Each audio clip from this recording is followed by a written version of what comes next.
welcome to Groovecast, the podcast for the rhythm section, with me, Ashley Walker. And me, Charlie Smith.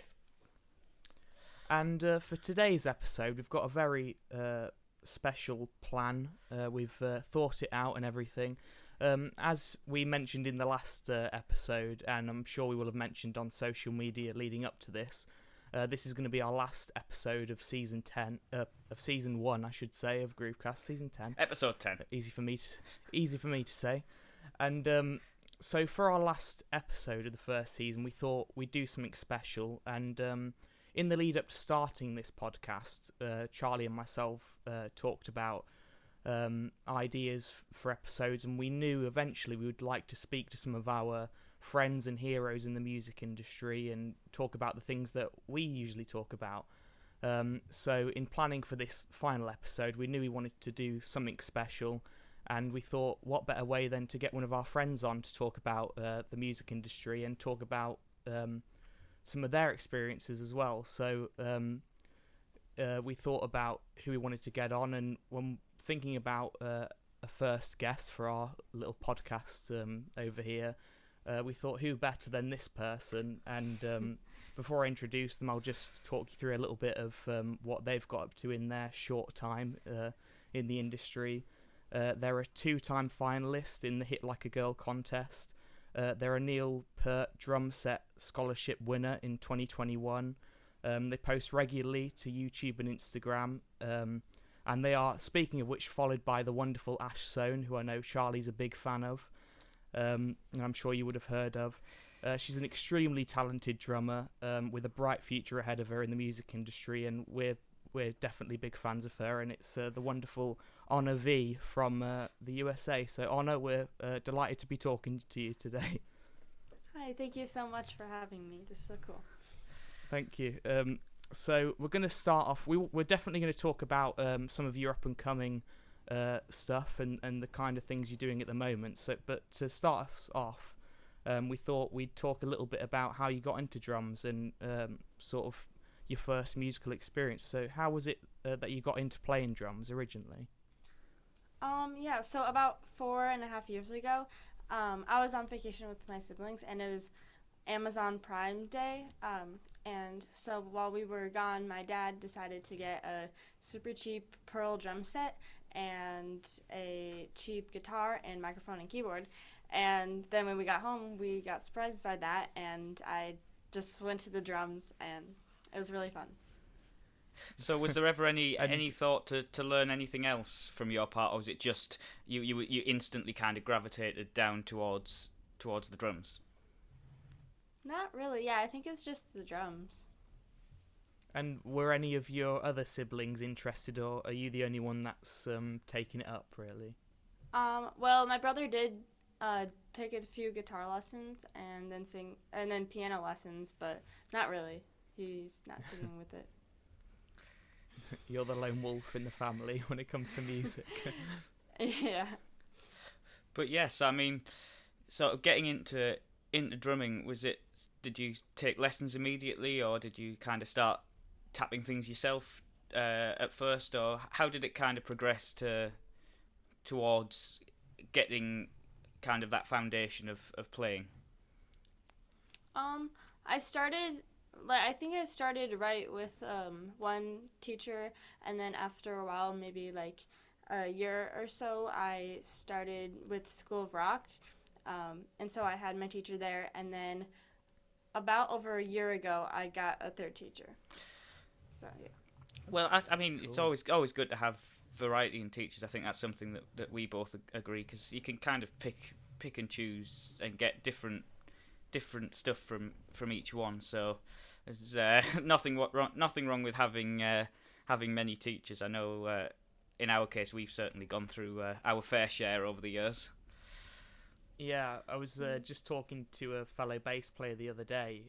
He was talking. They're a bass teacher, and they were saying that some of their students who have got a lot of potential get lessons in school over here in England, and they don't like to get lessons outside of school because they think one lesson a week's half an hour lesson a week's enough. Yeah.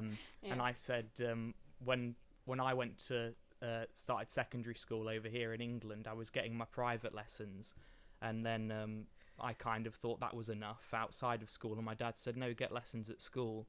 And so when I'd go to my lessons at school, they'd just ask me what I'd done in my lessons with my other teacher, and when I'd tell them, they said, well, do you want to do more sort of proper stuff, or do you just want to have a bit of a jam? And I'd always just say, just have a bit of a jam.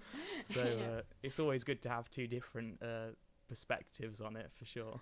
Yeah, absolutely. Yeah. And I mean, kind of from getting in with the teachers and getting it going, sort of, I know that kind of led you into sort of build up to your first kind of gig. So tell us about that. When was your first live performance experience? Well, I think after a year of playing, I started doing this thing called Rock U with Hicks Brothers, which is where my first teacher works at. And it was basically every season you just play a few songs. I think I was on like 2 songs or 3 maybe, and there's just one day of playing. So that was probably my first thing. And then about 1.5 years ago, I started with my band, Acacia, and we probably gig maybe a few times a month. That's cool. Feel free to plug your band if you've got an Instagram account or anything that any of the listeners can follow. Do let us know. Yeah, we're pretty shameless in that regard. So something you've alluded to already in this episode is the rock school thing that we know you've told us a little bit about, but I think it'd be interesting for our listeners to sort of know how you got into the rock school thing and what type of stuff you do with rock school. Oh yeah, so I've heard a lot about School of Rock from, I'm not sure, I've just like heard it, but yeah, it's a really good program for kids and adults to play with people their own age and their own level, and you play gigs and you do different seasons and every season has a theme, and so there's like different bands or genres of music, and so you just practice with the people in your group, and it's a really good way to also meet new people. My band Acacia, that's how I met all of the members, because we all did School of Rock together, so it's really fun. Yeah, when you're kind of doing the School of Rock thing, do you find your own bands, or do they put you into setups and get you playing with as many other players as possible of kind of your own age and experience level?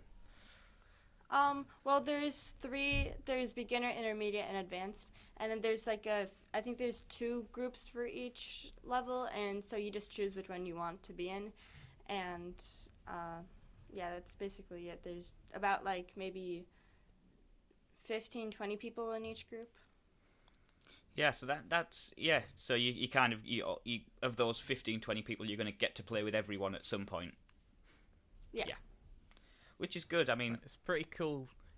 We know, obviously, Honest told us a little bit about this previously, and I think I mentioned before, obviously, one of the things that's interesting speaking to you, Honor, is hearing about the opportunities that you have over there in the States, and over here in the UK it's very different. And I think in a previous podcast, me and Charlie spoke about our sort of upbringings in music and the youth bands that we did, and it's a totally different sort of setup to the one that you've got there, and I think personally it's really cool to hear that you're playing lots of different genres as well, because it's pretty clear when looking at your videos on social media and stuff, when one minute you're doing a Rush thing and the next minute you're doing Asia, Steely Dan, it's definitely benefited. You've benefited from it. And just sort of on that note of comparison, it was it's good over there that there's so many almost contemporary instruments pushed, so your guitar, bass, drums, singers, because I guess especially from our experiences, it's more kind of the classical instruments, the orchestral instruments, the brass bands, the big bands, that we kind of came up through. So to come up playing, pop and rock music and everything that falls into that category is, I wish we kind of had that as well. Yeah. So speaking of, as I mentioned there, some of the videos that you've done on your social media and like Rush and Steely Dan and those kind of things, are there any little insights you can give us to the type of drum pieces that you're working on at the moment? Well, I just do whatever all my teachers are giving me, so everything's different. Right now, I'm not really working on anything in specific. Well, I am working on a project that you'll have to wait and see, but other than that, nothing really is going on right now. It's quite funny, to be fair, when by the time this podcast comes out, you might have already got your project out there. Yeah, probably. Yeah. But yeah, it's sort of looking at the variety of stuff. One of the things done. Oh, sorry. Sorry, it was. I was just saying, kind of looking at the variety. Sorry, go on, Charlie. of things. I do apologise. Looking at the variety of the stuff that you've done, kind of both on in your lessons and the things that you've posted online of songs and things. What kind of stuff would you say you gravitate to most? Is it more the rock stuff, the pop stuff, the kind of the more the older music, the newer music? What kind of stuff do you think you kind of you find the most fun or the best to do? Personally, my favorite to drum to is probably just classic rock, like 80s, 90s stuff, and some modern pop. I like that too.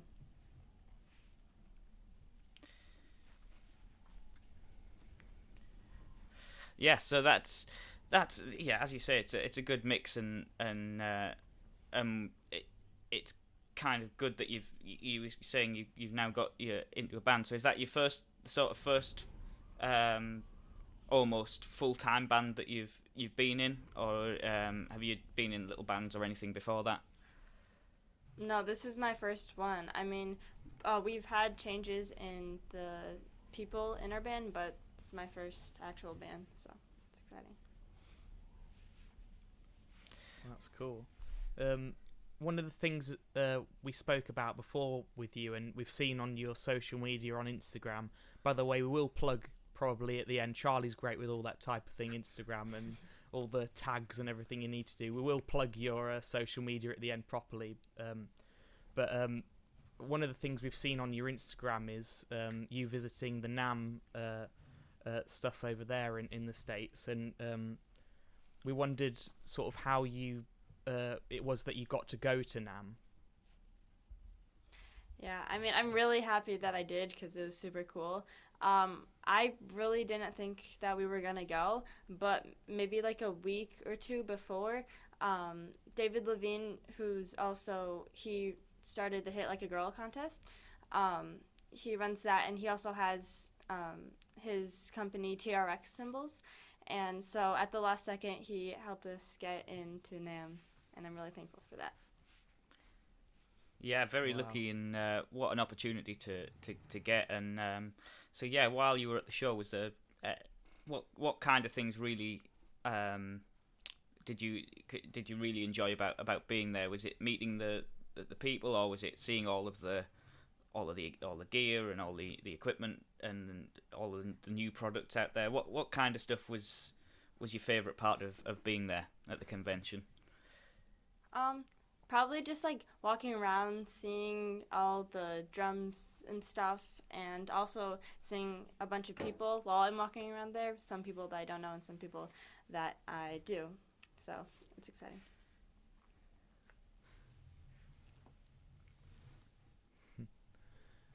And speaking of obviously the NAMM thing, we know you've met some pretty cool. You met some pretty cool people at NAMM. Do you mind mentioning some of the people that you got to meet at NAMM? Yeah. Well, Vic Salazar, he's really good with introductions, and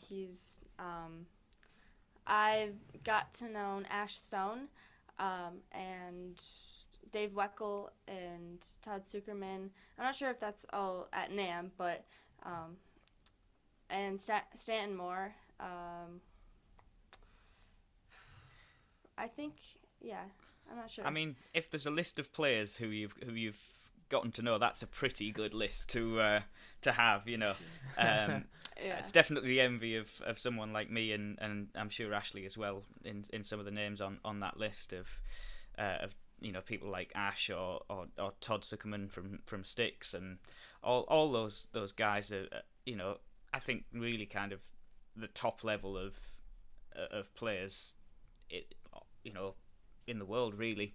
And I know kind of alongside that you've managed to do a few masterclasses with some of the some really great players too, so maybe tell us a little bit about that. Who have you managed to see in masterclass formation? Well, I had a live and Drumeo masterclass with Todd Zuckerman, and that was really beneficial. And also, I took a few, I think 3 online lessons with Dave Weckl, and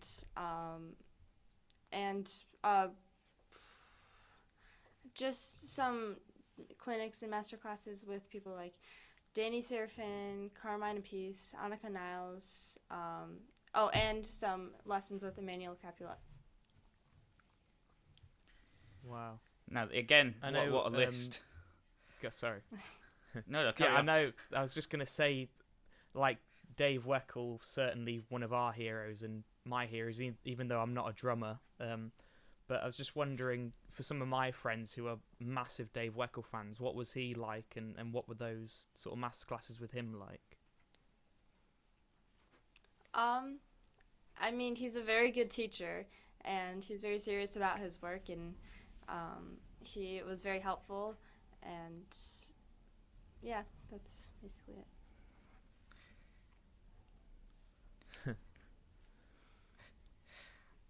I mean, we've talked on the podcast before that they say never meet your heroes, but by the sounds of your experiences, it's always worth doing. Yeah. And something else that you've already spoken a little bit about is the hit like a girl thing that I mentioned as well in your intro, that you're a 2-time finalist of that.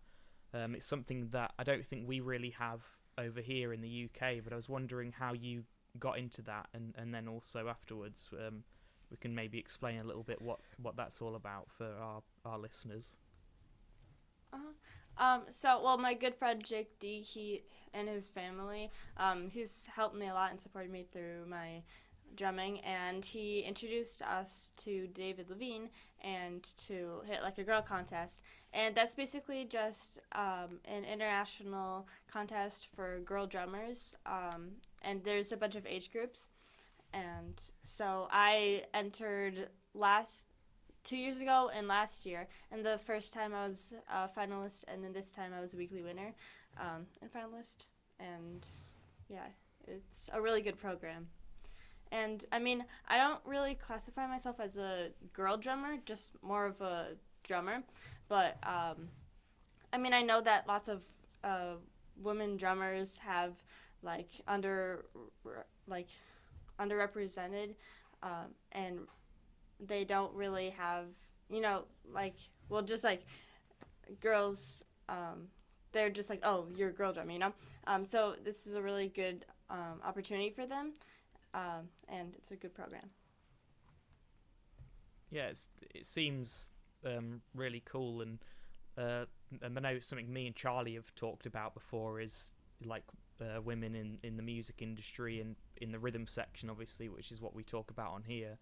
And certainly for Charlie and myself and most of the people that we work with, it's not, like you say, we don't think of people as a female drummer or a female bass player or anything. They're just bass players and drummers, and we're all in the same boat. And we've certainly got some heroes of ours that are female drummers and bass players, and I think the Hit Like a Girl whole contest and the whole setup there is such a great cause, and it's been great to see some of the stuff you've put on social media as part of that contest, and it's been really cool to see from this side of the pond.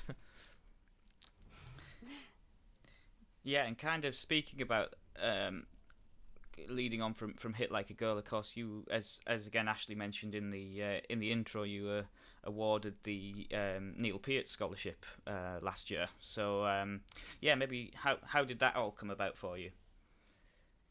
Well, I heard it on I heard it about I heard about it on Instagram. I think it was Hudson Music and Percussive Art Society, and so I just sent it a submission of one of my songs that I already had done, and I ended up being one of the winners. And so I got awarded money for lessons that I used with Paul Redico.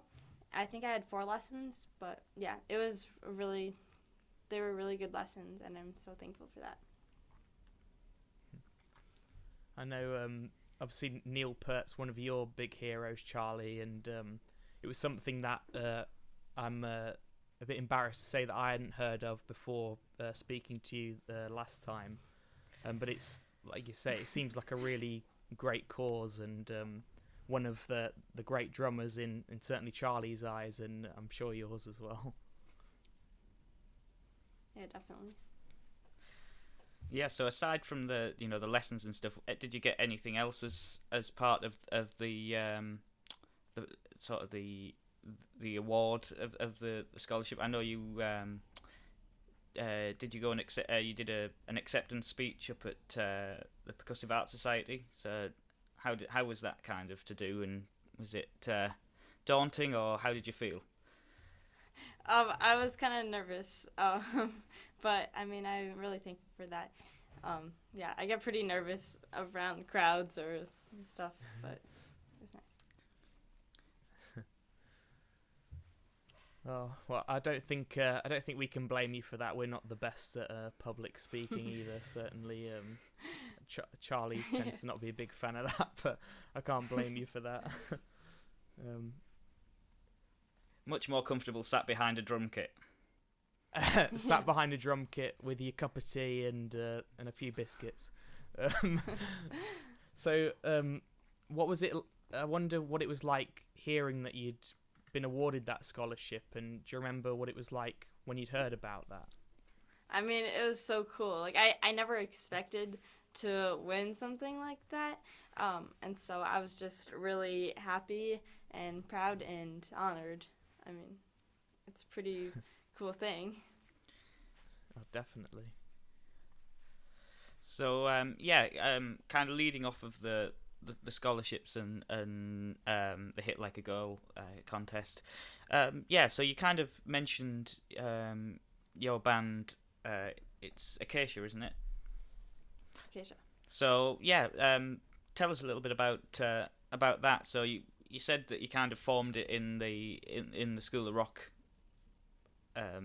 project. So was it something you all wanted to do, or and how did you kind of go about getting from just being 4 musicians or 5 musicians to being a band? Well, our lead guitarist and our old bassist, they already had a band, I think, and they left, and so they were looking for new people, and so they asked me to be the drummer. And then it was just the 3 of us, and then after about a few weeks, we got a singer, and then we got a second guitarist, and so it was us for a while, maybe a year or so. And then our second guitarist and bassist left, and so then we got another guitarist and a new bassist, and so we're just rolling with that. We don't really have a lot going right now. We don't have any gigs set up as of what I know, but yeah, we're kind of like getting into motion again with the new people. What type of music do you play in your band? Honestly, well, that's one thing that we have to figure out, like all our music tastes together, but it's mostly classic rock and some grunge, I guess.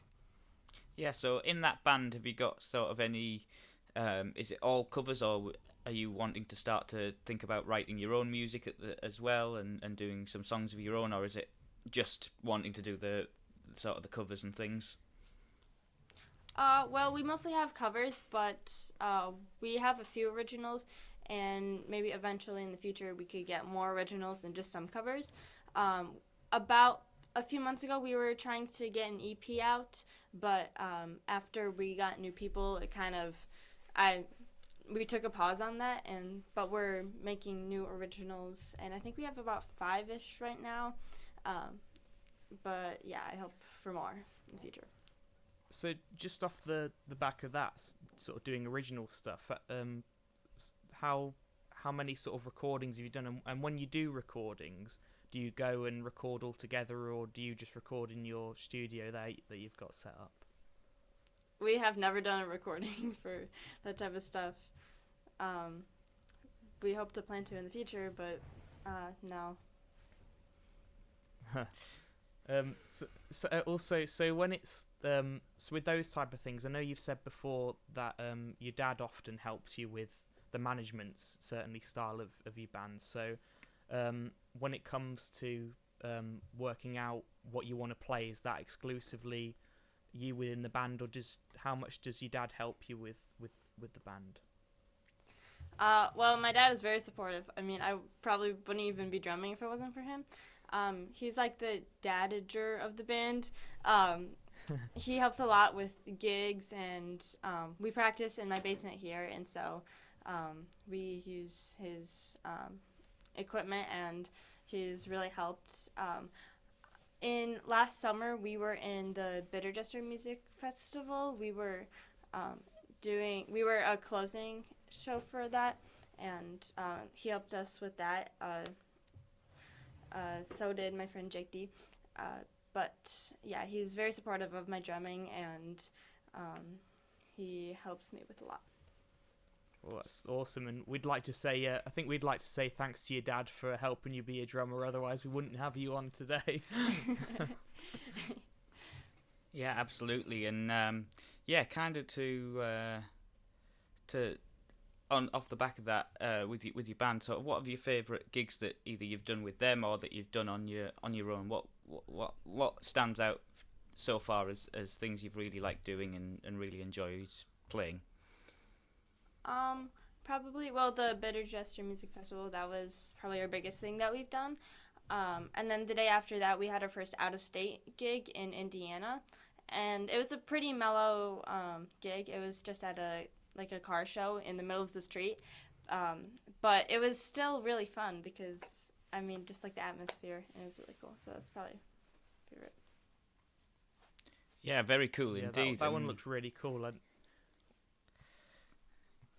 Carry on. Jinx. Yeah, I was just gonna say that one definitely looked really cool on your social media and stuff. I know you put some photos on from that one, and that looked very special indeed. Yeah. Yeah, so kind of coming on from that as well, you did a Women in Rock show as well recently. So how was that? Oh yeah, so that was Coterie. They have different themes of shows, and I was in the Women of Rock one, and so that was just a bunch of women who play music around the Chicago area. There's just a big long list of songs, and then you just sign up for any one that you want, and then we had 2 or 3 practices before that with all the people together, and then we played at the concert, and that was pretty cool. That was probably one of my favorite gigs too. It was just so cool, and everybody was so nice there, and they were really good, and I just felt really nice. Yeah, so I mean, kind of to bring this little interview to not so much to a close, but to a finishing point. Why don't we've kind of heard about your band and heard about how you got into drumming, so it'd be great to hear if you can get it down to a list, because we do like a list on Groovecast. What would you say are your top 3 drummers? favourites? Top 3. Probably Stuart Copeland and John Bonham and Neil Peart. A fine trio. Yeah. Pretty solid that. Yeah, you know. So I know. So Stuart Copeland's been quite the influence on you in kind of the both, I guess, the music you listen to and also the style of playing that you really like. So, is there anything particular about Stuart's playing that you're really drawn to, or? I just love his groove and like he loves the hi-hat, and so I just love all that stuff, and I love The Police, probably one of my favorite bands. That's brilliant. So yeah, thanks again, Anna. Thanks again, Anna. Certainly one of our. Yeah, for it's as Ashley was about to say there. I think it was the Police are kind of one of our favourites as well. I know I've got a couple of Police albums, and I think Ashley likewise has got a few there, probably on the wall somewhere. Probably. But yeah, we'd just like to kind of say a very, very big thanks to you for coming on and having a chat. It's been really good to have a guest on Groovecast at last. I think it's something me and Ashley have talked about for a long time, and to finally have it happen, it's been a real pleasure for us to have you on. So yeah, feel free now before we finish. Plug your Instagram. You know, let us know where to find you and everything you do, and your band as well. Yeah, I mean, well, thank you so much for having me. I'm so honored. I've never done anything like this, so this is really cool. So my Instagram is annav.drums, and my band Instagram is acacia_band_official. And then my YouTube is just Anna V Drums. If you go to my Instagram, then there's a link to my YouTube, so you can see that. And yes, that's it. Definitely do go and check Anna's work out, because you know, we can say this all day. She's an amazing drummer, and she's been putting out some really cool stuff, both recently and, you know, over the past kind of couple of years since she first set up her Instagram. I think we've both been avid listeners to what she's been putting out, and yeah, absolute pleasure for us to have you as our first Groovecast guest. And thank you so much. And yeah, we'll kind of wrap this up here. So for everyone who's been listening on Spotify, Podbean, or on Apple Podcasts, thank you very much for listening. For people who are watching this on YouTube, thank you very much for watching. Hopefully you've enjoyed hearing a bit about Anna's story, and how she's gotten from never having picked up a pair of drumsticks to where she is now. And yeah, what better for our first interview on Groovecast. Thank you so much. And we'd certainly love to have you back on in future to talk about your projects and what you get up to. It's going to be a really exciting time, I'm sure. Yeah, it'd be really cool. Thanks again, Anna, and to all the listeners, thanks for listening, and we'll see you again on Groovecast.